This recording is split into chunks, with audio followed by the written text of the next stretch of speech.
Então, olá a todos, meu nome é Ricardo. Hoje a gente vai continuar aqui com o nosso curso de álgebra linear e hoje eu vou focar em exemplos de bases de dimensão, tá? Então, da vez passada foram esses dois conceitos que apareceram, né? E só que eu só fiz alguns exemplos teóricos. Hoje a gente vai botar um pouco mais a mão na massa e fazer alguns exemplos mais numéricos de base de dimensão.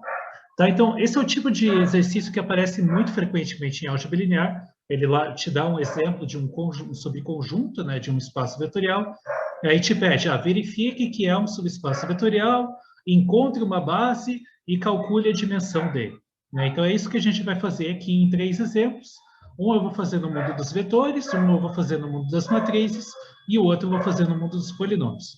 Eu geralmente vou tentar seguir esse roteiro, tá? Eu vou tentar fazer sempre um exemplo em cada um desses 3 grandes espaços vetoriais, para treinar bastante a escrita em cada um deles, tá?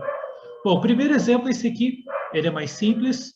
Encontre uma base e calcule a dimensão do subespaço vetorial S, dado por esse conjunto aqui, tá? Então, é o conjunto de vetores de 3 coordenadas, né? Então, subconjunto do R3, tais que as coordenadas satisfazem essa equação aqui, 2x mais y menos z igual a zero. Bom, aqui eu já estou falando que ele é um subespaço vetorial, né? Eu nem estou pedindo para verificar que é um subespaço. Mas é porque isso já é evidente. Porque isso aqui é conjuntos de vetores em R3 cujas coordenadas satisfazem uma certa equação. Mas que tipo de equação é essa? É uma equação onde o que você está fazendo com as incógnitas? Você está somando elas e multiplicando elas por escalar. Então, você só está fazendo as duas operações básicas de espaço vetorial nas coordenadas. Né? Então, por isso, isso é uma equação linear e ela é homogênea, né? Porque o lado direito, a parte que não tem as variáveis, ela é igual a zero. Então, esse conjunto S, ele é um caso particular daquele geralzão que a gente viu no anterior, que é o conjunto de soluções de um sistema linear homogêneo. E a gente viu que, em geral, conjuntos dessa forma sempre são subespaços. Tá? Então, não preciso verificar isso. Tá? Então, mas eu vou acrescentar essa nota aqui só para lembrar esse detalhe. Tá? Então, S é subespaço vetorial. Só para abreviar que eu não vou escrever o vetorial, vou escrever só subespaço mesmo. S é subespaço, pois é conjunto, solução de um sistema linear homogêneo. Ah, mas sistema não é usado só para quando você tem mais de uma equação? Não necessariamente, não precisa, tá? Se você tiver só uma equação, é um sistema de uma equação só, tá? Não tem problema nenhum isso. Então, ele é um subespaço, pois é um conjunto de solução do sistema linear homogêneo. Agora, vamos verificar, então, uma base para ele, vamos achar uma base para ele e calcular a dimensão. Bom, aqui está evidente, né? Porque quando você tem uma equação só, você pode escolher uma dessas variáveis para ficar com uma variável dependente e escreve ela em função das outras e as outras vão ficar com suas variáveis livres, né? Então, aqui é o momento de escolha. Você escolhe qual variável você quer deixar dependente e tanto faz. Cada escolha que você fizer vai te dar um conjunto de geradores diferentes. Isso já é uma coisa que eu já mencionei em vídeos anteriores. Dependendo das escolhas, você acha conjuntos de geradores diferentes para o mesmo espaço. Tá? Todos esses conjuntos de geradores que você encontrar vão gerar o mesmo subespaço S. Tá? Então, digamos que eu escolha a variável z como a variável dependente. Tá? Então, eu vou escrever o z como função de x e de y e deixar o x e o y livres. Então, um vetor de coordenadas x, y, z, ele está no conjunto S, C e somente C. Essa equação do conjunto me diz que a variável z pode ser escrita como 2x mais y, né? Então, como só tem uma equação, não tem mais nada o que fazer além disso, né? Então, aqui eu escrevo z igual a 2x mais y, e o x e o y estão livres, né? Eles podem ser qualquer coisa. E aí, eu escrevo agora os vetores solução desse conjunto, usando essa expressão do z, né? Então, logo, isso é o que eu vou fazer para encontrar um conjunto de geradores, usando aquela ideia de desmanchar o vetor, né? Então, x, y, z, ele é da forma x, y, E a coordenada z, ela é dada por 2x mais y.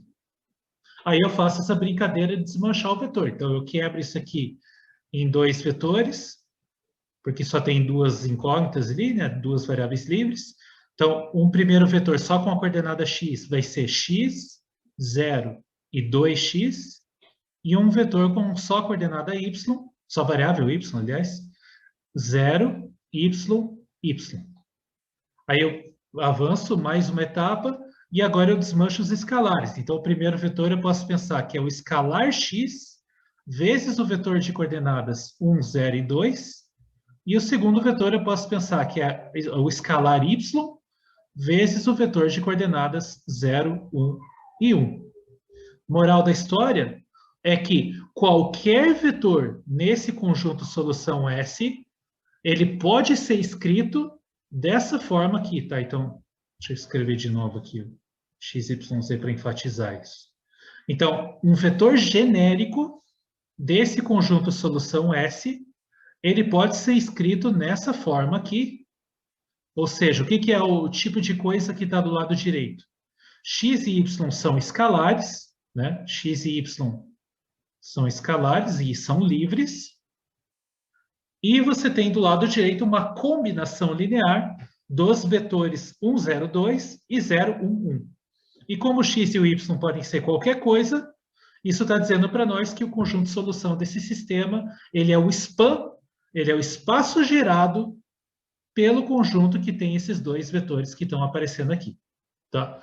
Então, a conclusão é, logo, o S ele pode ser escrito como o span de um conjunto com dois vetores, ou seja, os vetores 1, 0, 2 e 0, 1 e 1.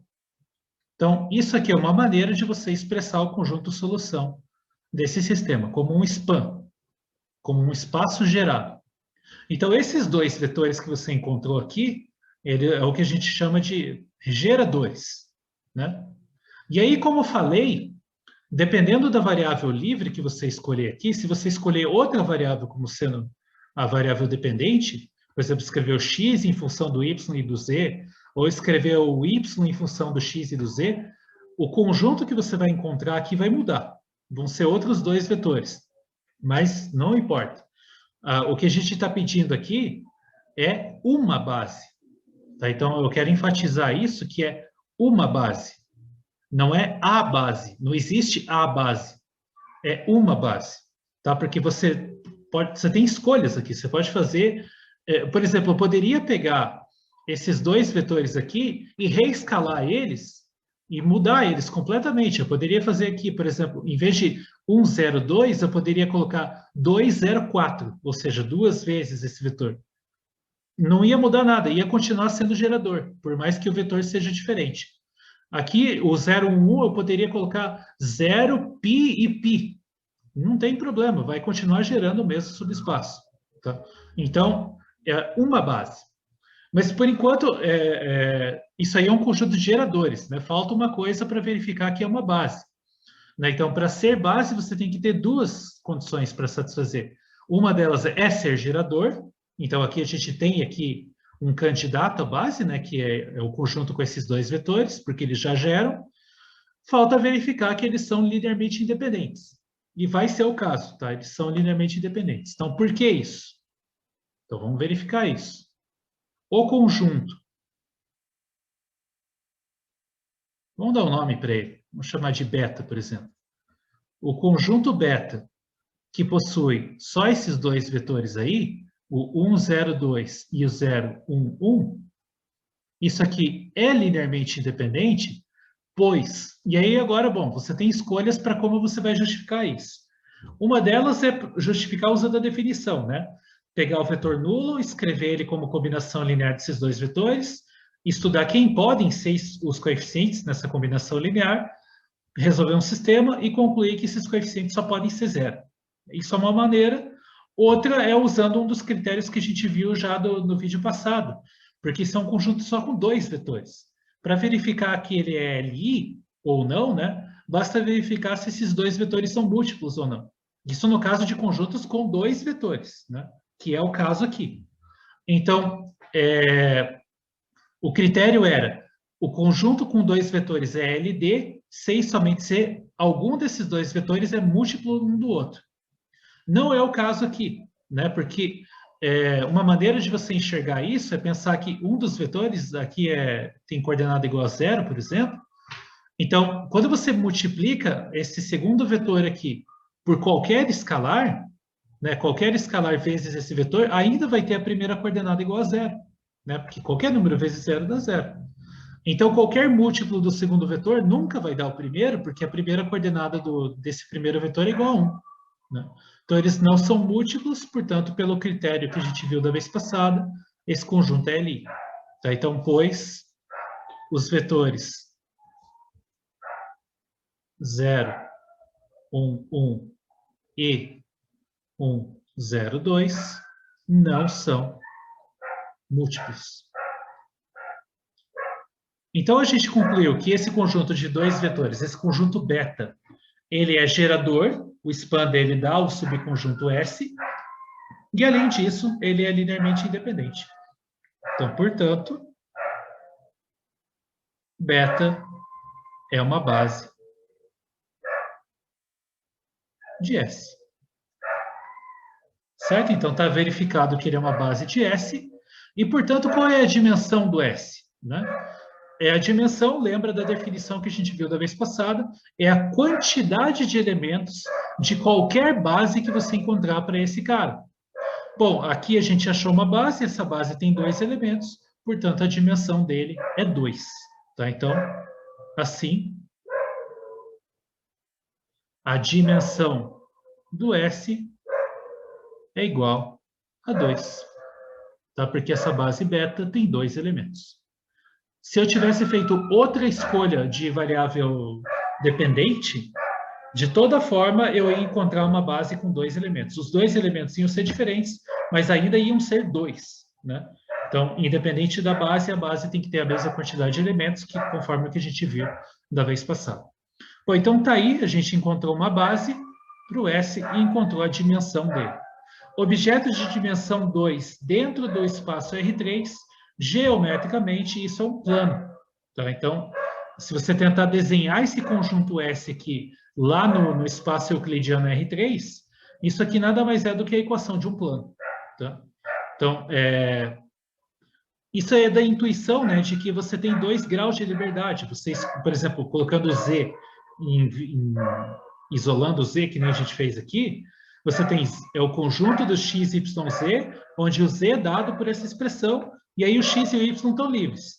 Então, uma expressão linear com duas variáveis livres, ou seja, 2 graus de liberdade. Portanto, você, a partir de um ponto, você pode andar linearmente em duas direções, né? Porque você tem 2 graus de liberdade. Então, andar linearmente em duas direções diferentes te dá um plano, né? E aí a diferença é que isso é um plano que passa pela origem, porque ele é um subespaço vetorial. Tá? Bom, então é isso no primeiro exemplo.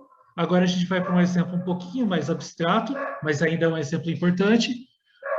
Então, no mundo das matrizes, imagina que teu espaço vetorial são matrizes quadradas de tamanho n por n. Tá? Então, mn aqui é essa notação para isso. Matrizes quadradas n por n. Dada uma matriz com entradas A e J, o que a gente chama de traço dessa matriz, tá? Então, isso é um conceito bem importante em várias áreas. O traço de uma matriz nada mais do que um número associado a essa matriz, e esse número ele é a soma dos elementos da diagonal principal da sua matriz. Tá? Então, por definição, o traço da matriz é esse número aqui, A11 mais A22 mais A33 até ANN. Que na linguagem de somatório você pode abreviar e escrever dessa forma aqui. Então, é a soma de todos os elementos do tipo A, KK, né? Onde o K varia de 1 até N. E aí, agora eu vou pegar um conjunto associado a esse conceito de traço. Pega o conjunto de todas as matrizes quadradas que tem traço igual a zero, tá? Tal que a soma dos elementos da diagonal principal vale zero. A gente vai verificar que esse cara é um subespaço vetorial, vai encontrar uma base para ele e vai achar a dimensão desse espaço. Tá? Então, aqui sim eu vou verificar que esse conjunto é um subespaço, porque ele não é tão claro quanto o exemplo anterior. Na verdade, ele é, se você pensar que essa condição aqui, né, essa equação ser igual a zero, se você pensar que a tua matriz, na verdade, é um vetor esticado, como se fosse um vetor com n quadrado coordenadas, isso que está aqui é uma equação, que é uma equação linear nas incógnitas dessa matriz. Tá? Então, é um sistema de linear homogêneo de novo. Tá? Então, ele se encaixa no exemplo anterior. Só que essa ideia que eu falei de pensar a matriz como um vetor esticado é uma ideia que precisa de uma formalização e a gente vai voltar mais tarde nisso. Tá? Mas, de toda forma, é para você imaginando que, bom, isso é uma equação linear nas entradas da matriz, isso tem que dar um subespaço vetorial. Uma equação linear homogênea. Tá? Estou esquecendo de mencionar isso. Homogênea é igual a zero.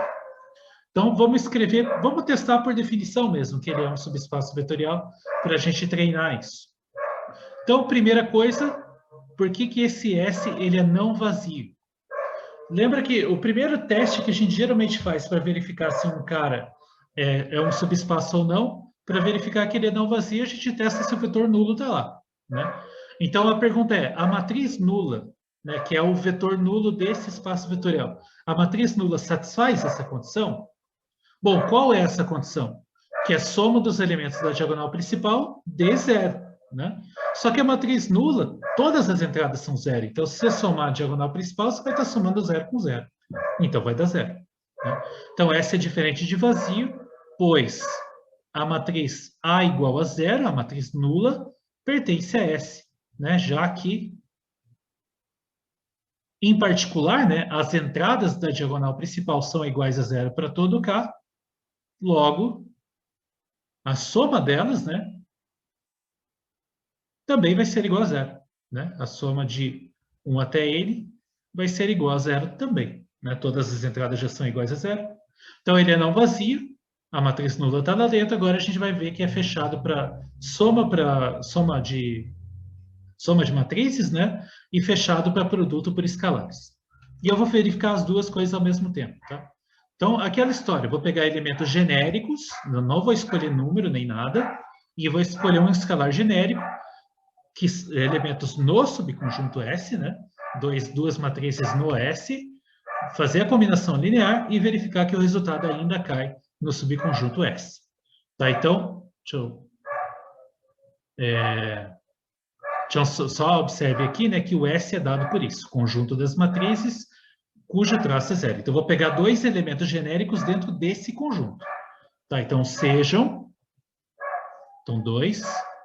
A gente vai verificar que é fechado para adição e produto por escalares. Então, sejam... Vou pegar duas matrizes nesse conjunto, vou chamar de A e B, matrizes no conjunto S, e um escalar R real. Então, a gente quer verificar, né? Eu vou escrever explicitamente aqui para deixar claro. Então, queremos verificar que a combinação linear lambda vezes A mais B também pertence a S. Só que para verificar que essa coisa pertence a S, eu tenho que verificar se a soma dos elementos da diagonal principal dessa matriz aqui é zero. Então, eu preciso escrever quem são os elementos da diagonal principal. Né? E aí, para cada K de 1 até N, quem é a entrada da diagonal principal correspondente ao K nessa matriz aqui?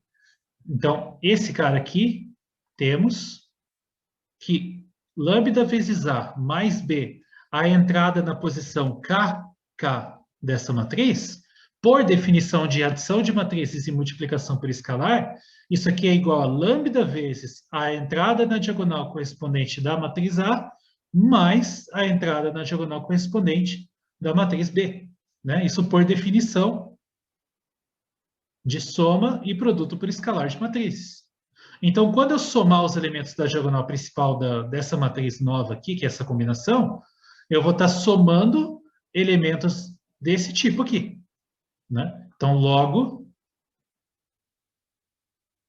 a soma de K de 1 até N dos elementos da diagonal principal dessa matriz dada por essa combinação vai ser igual à soma K de 1 até N, lambda vezes A, KK, mais B, KK.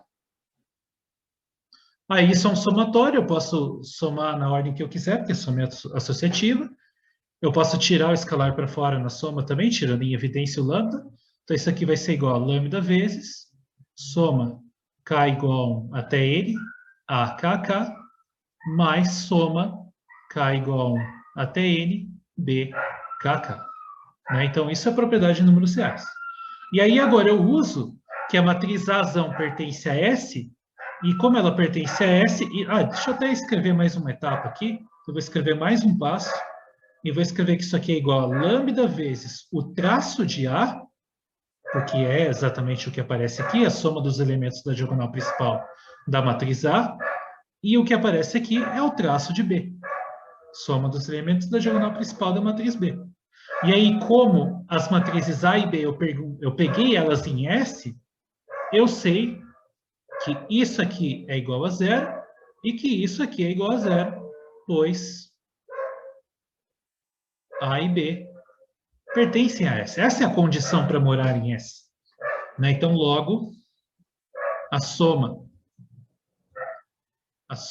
de K igual a 1 até N, lambda A mais B, KK, que é o traço, né, da matriz lambda A mais B, é igual a zero, lambda vezes zero, né, mais zero, que é igual a zero. Tá? Então, só para deixar claro, escrever todos os passos aí, isso implica que A vezes B, lambda vezes A mais B, pertence a S. Tá? Então, combinações lineares de matrizes que têm traço nulo, também tem traço nulo. Tá? Então, isso garante que S é um subespaço vetorial. Tá? E aí, agora, o que a gente vai fazer é tentar achar uma base para ele e, em seguida, calcular a dimensão. Então, como que eu posso encontrar uma base para esse cara? Bom, é uma equação só. Né? Por isso que eu falo, pensa como se fossem vetores. É uma equação só, relacionando as entradas dessa matriz. Então, eu vou escolher uma dessas entradas como sendo a variável dependente e vou escrever ela em função das outras. Tá? Então, aqui vai ser uma equação que envolve N variáveis, né? Porque você tem N entradas aqui.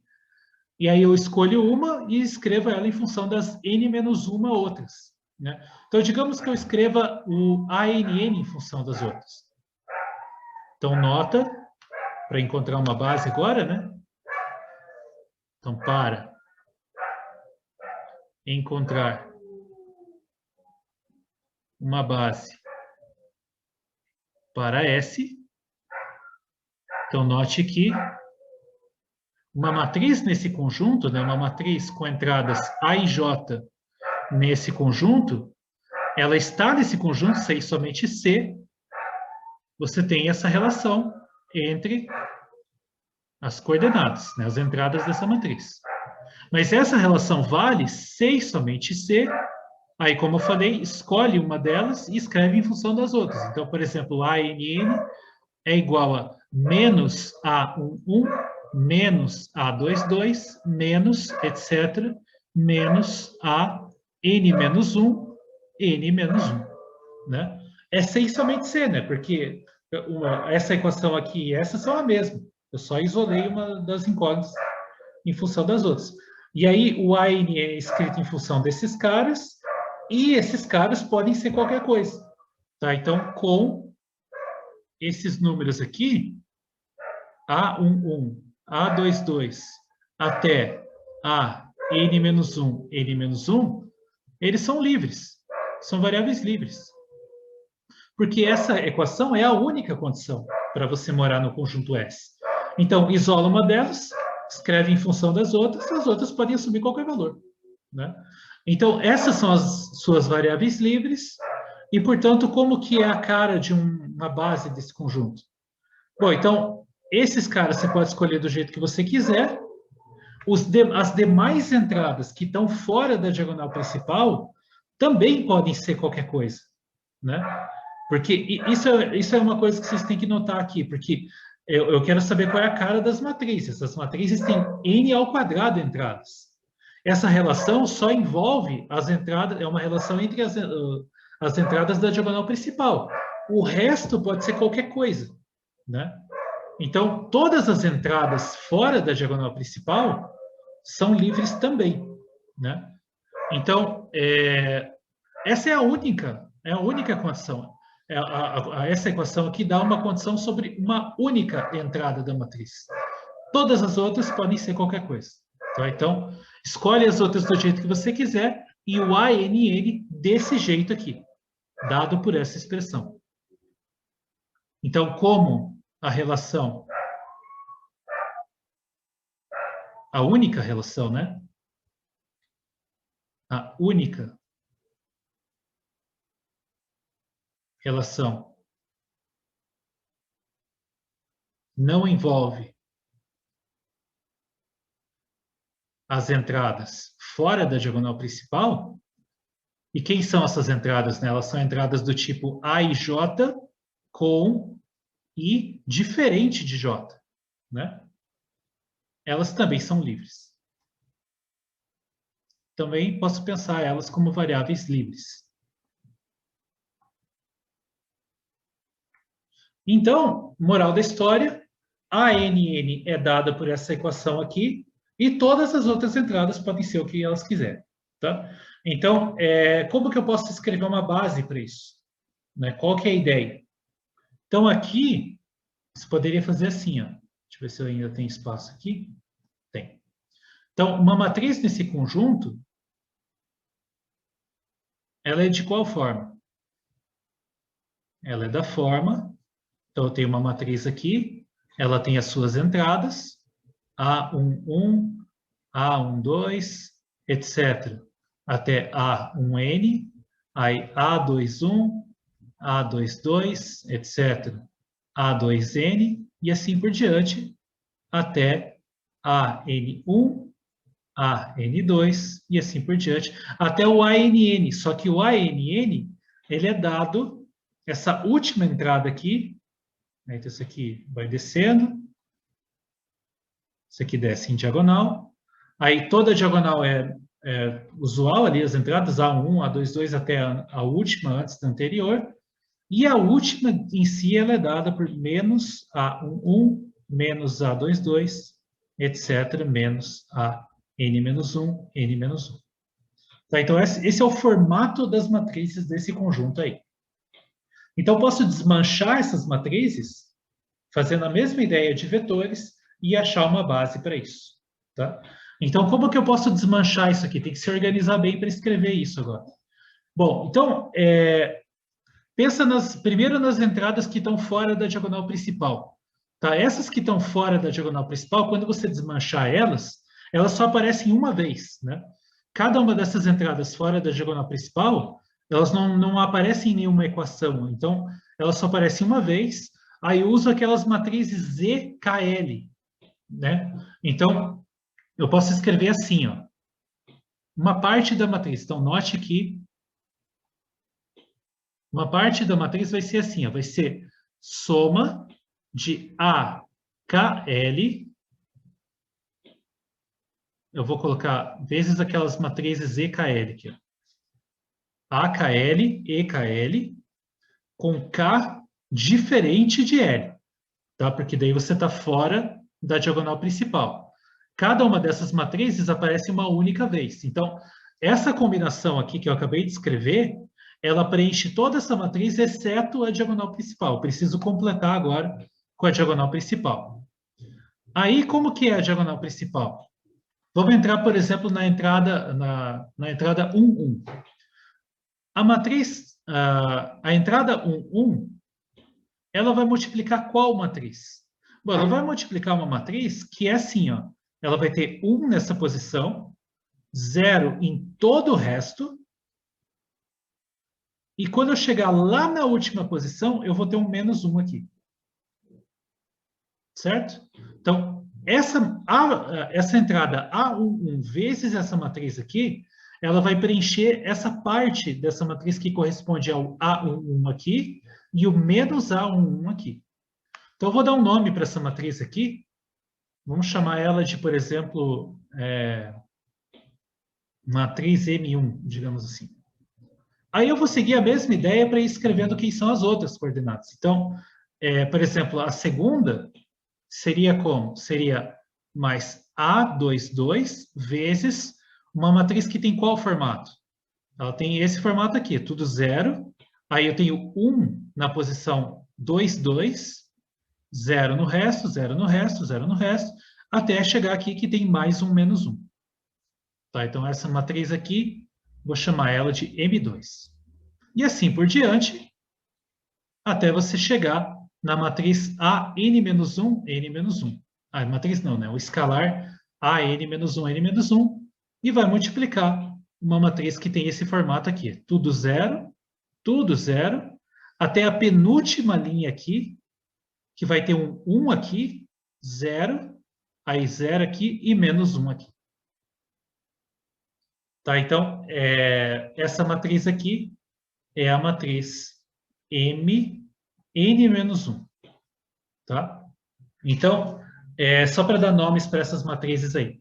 Logo, você tem um conjunto de geradores, né? O conjunto de geradores, que vai ser um pouquinho difícil de explicitar, mas é o conjunto das matrizes EKL com K diferente de L, e em conjunto com essas matrizes M1, M2, até Mn-1. Tá? Então, assim, o conjunto S ele vai ser o span de um conjuntão, né?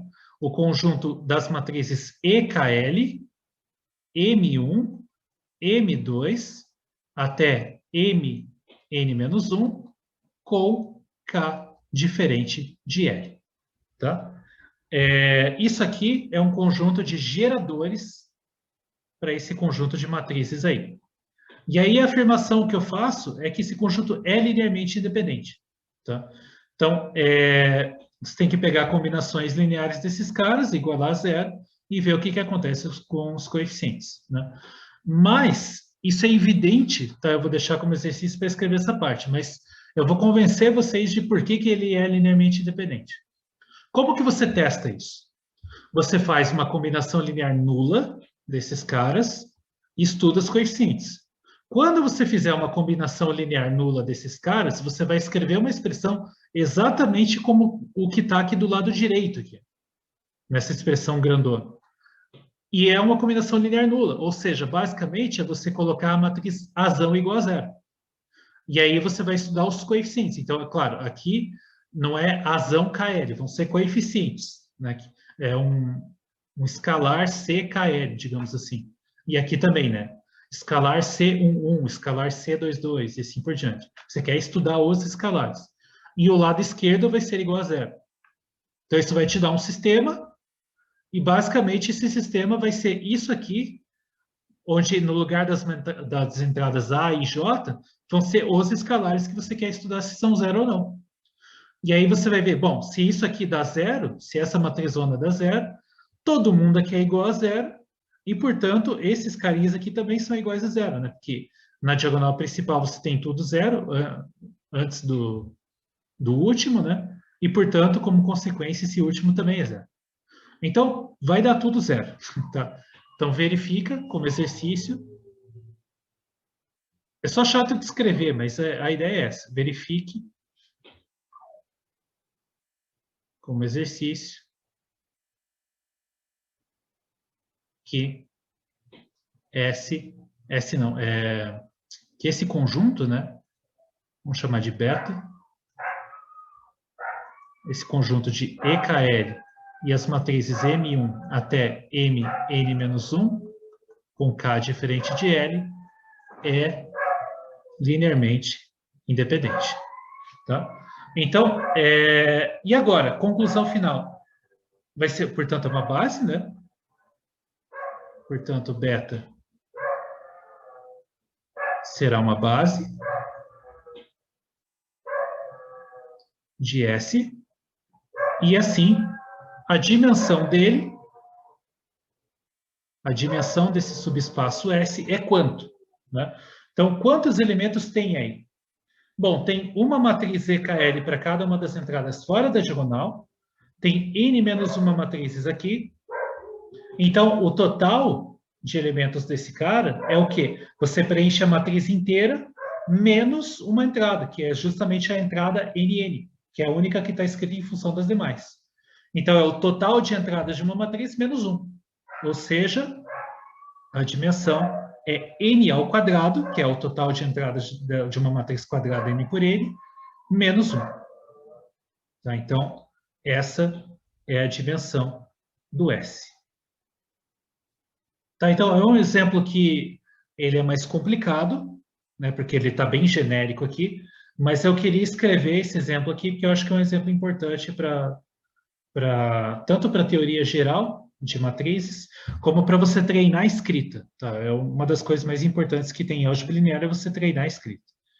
Então, está aí um exemplo no mundo das matrizes. E o terceiro exemplo que eu quero fazer aqui é um exemplo do mundo dos polinômios. Né? Então, imagina que teu espaço vetorial é o espaço dos polinômios de grau menor ou igual a n, pega Azinho o número real, e aí considera esse conjunto S, que é o conjunto de todos os polinômios de grau menor ou igual a n, tais que esse número Azinho é raiz desse polinômio. Ou seja, todos os polinômios, tais que quando eu calculo eles no x igual a A, isso dá zero. Tá? Então, a gente vai verificar que isso é um subespaço vetorial, vai achar uma base para ele e calcular a dimensão com base nisso. Tá? Então, vamos lá. Primeiro, por que ele é um subespaço, né? Ele é um subespaço vetorial, a gente vai verificar primeiro que ele é não vazio, né? As condições, uma delas é essa. Então, por que ele é não vazio? Bom, tem um exemplo de um polinômio que quando eu calculo em x igual a que dá zero, que é, por exemplo, o polinômio constante igual a zero, né? Então, ou seja, a função constante igual a zero é um polinômio, e esse polinômio calculado em qualquer coisa, em particular em x igual a, ela dá zero. Né? Então, isso aqui é diferente de vazio, pois o polinômio p de x constante igual a zero satisfaz, em particular, né?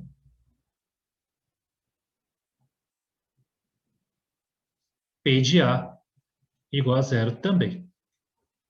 Né? Então, ou seja, esse polinômio constante igual a zero pertence a S. Né? Então, esse zero que eu estou escrevendo aqui é o polinômio constante igual a zero.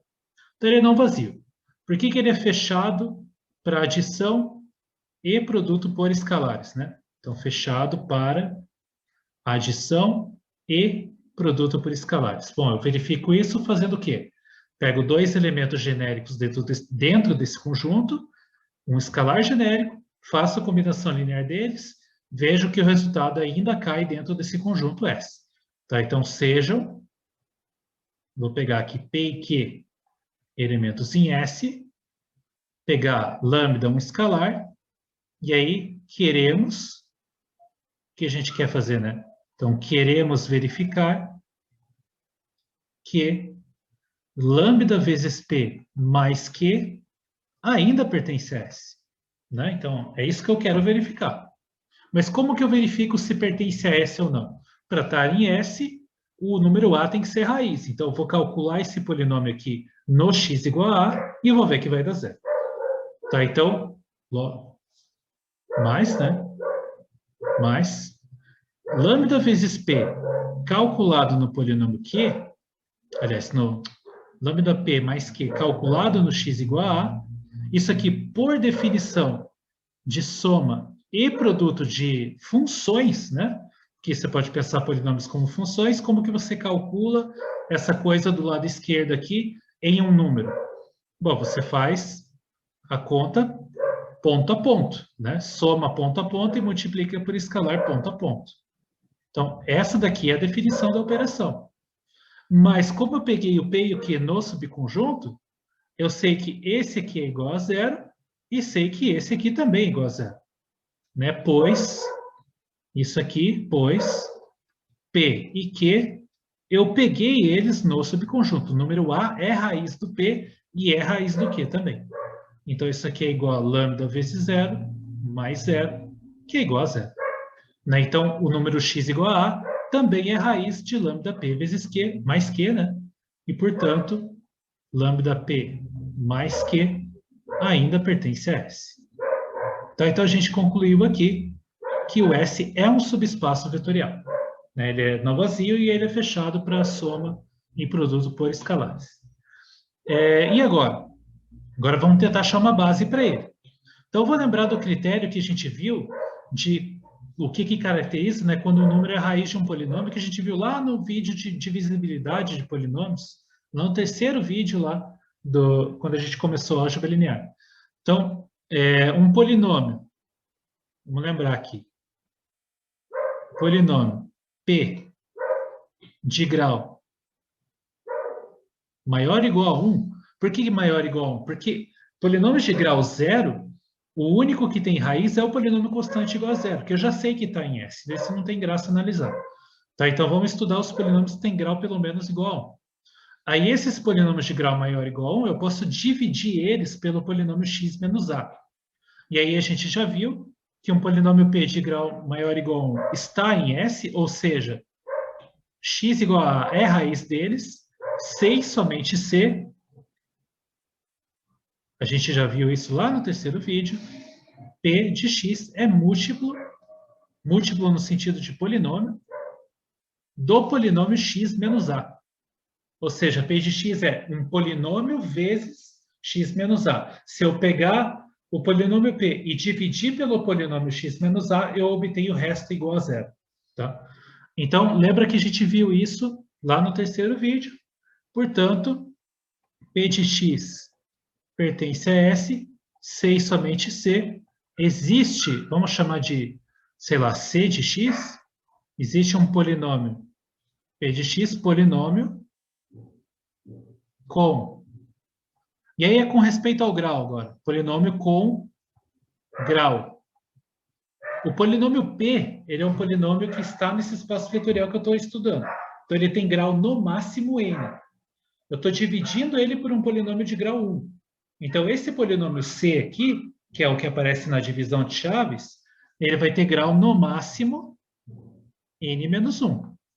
Então, existe um polinômio C de grau no máximo n menos 1, tal que o P de x se escreve como C de x vezes x menos a. Então, isso aqui é uma expressão para um polinômio genérico no conjunto S, né? Eles têm que ser múltiplos, né, no sentido de polinômios, do polinômio x menos a. A questão agora é que, para achar uma base, você tem que tentar achar, de certa forma, um certo grau de liberdade. Qual é o grau de liberdade aqui? O grau de liberdade aqui é o polinômio C. Porque esse polinômio C ele pode ser qualquer coisa, né? Qualquer múltiplo de x menos a vai ser um polinômio cujo x igual a vai ser raiz, né? Porque quando você substitui x igual a, ele já zera aqui. Então, qualquer coisa que você colocar no lugar do C aqui, não vai influenciar em nada o fato do x igual a ser raiz. Então, aqui que está o teu grau de liberdade. Então, esse polinômio C, tendo grau no máximo n menos 1, ele tem um certo formato também, né? Então, C de x é da forma... Qual é a forma dele? Bom, já que ele é um polinômio de grau no máximo n menos 1, ele vai ter esse formato aqui, ó, C0, C1x, mais C2, x2, mais etc. Cn menos 1, x elevado a n menos 1. E esses números que apareceram aqui, do C0 até o Cn menos 1, eles são números reais e estão livres.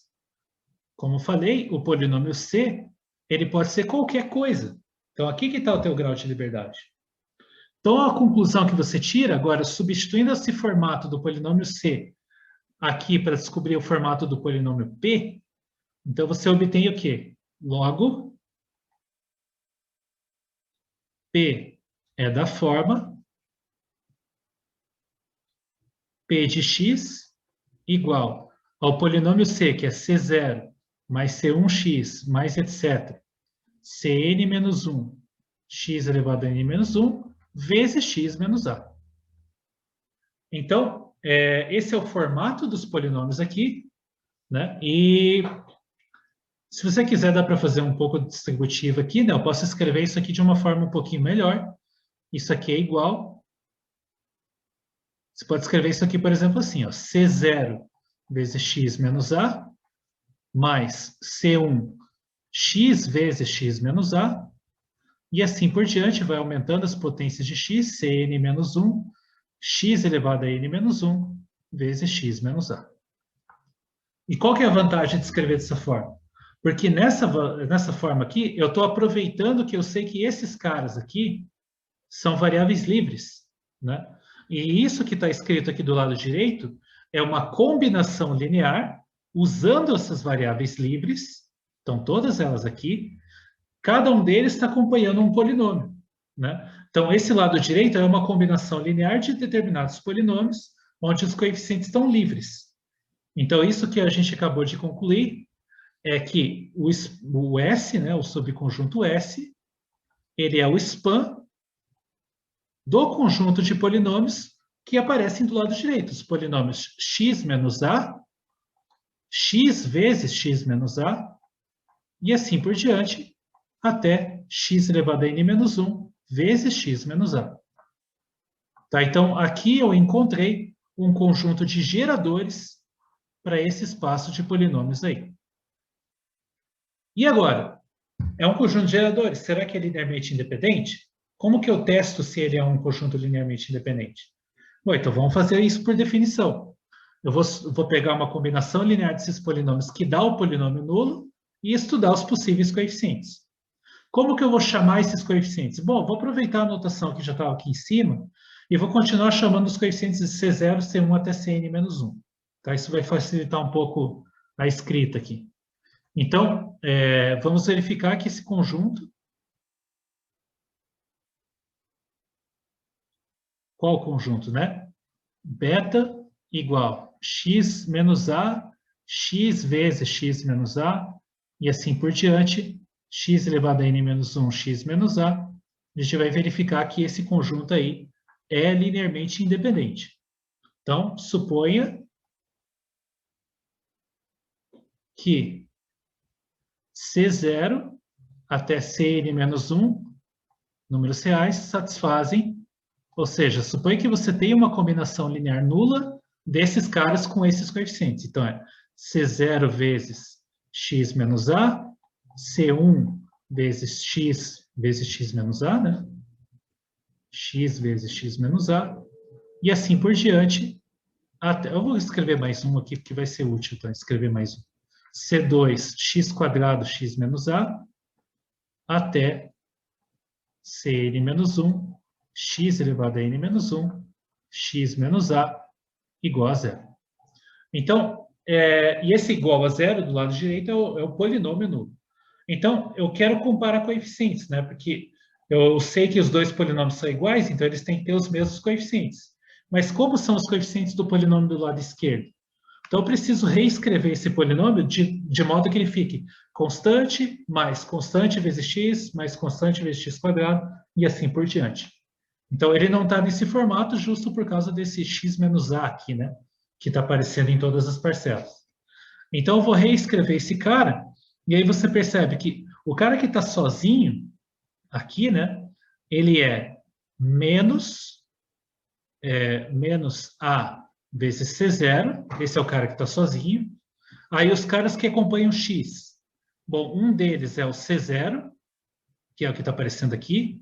Aí o outro deles aqui eu tenho menos a vezes C1. Então, menos a vezes C1 vezes x. Aí o próximo, os caras que acompanham x quadrado. Um deles está aqui, que é o C1. Aí depois eu tenho menos a vezes C2, x quadrado. E assim por diante, até onde, né? Vamos ver como é que são os últimos aqui. Então, a potência x elevado a n menos 1. O x elevado a n menos 1, ele vai acompanhar o Cn menos 2, menos a vezes o Cn menos 1, x elevado a n menos 1, tá? Seguindo o padrão aqui que você percebe em cada uma das parcelas. E vai ter um último cara sozinho que vai acompanhar x elevado a n. Tá? Então, mais Cn menos 1, x elevado a n, E isso é igual a zero, ou seja, 0 mais 0x mais etc. 0x elevado a n. Tá, então, uma igualdade de polinômios, os coeficientes têm que ser iguais. Então, isso aqui vai ter que ser igual a zero, isso aqui vai ter que ser igual a zero, isso aqui vai ter que ser igual a zero, e assim por diante. Todos esses coeficientes aqui vão ter que ser iguais a zero. Qual que é a conclusão?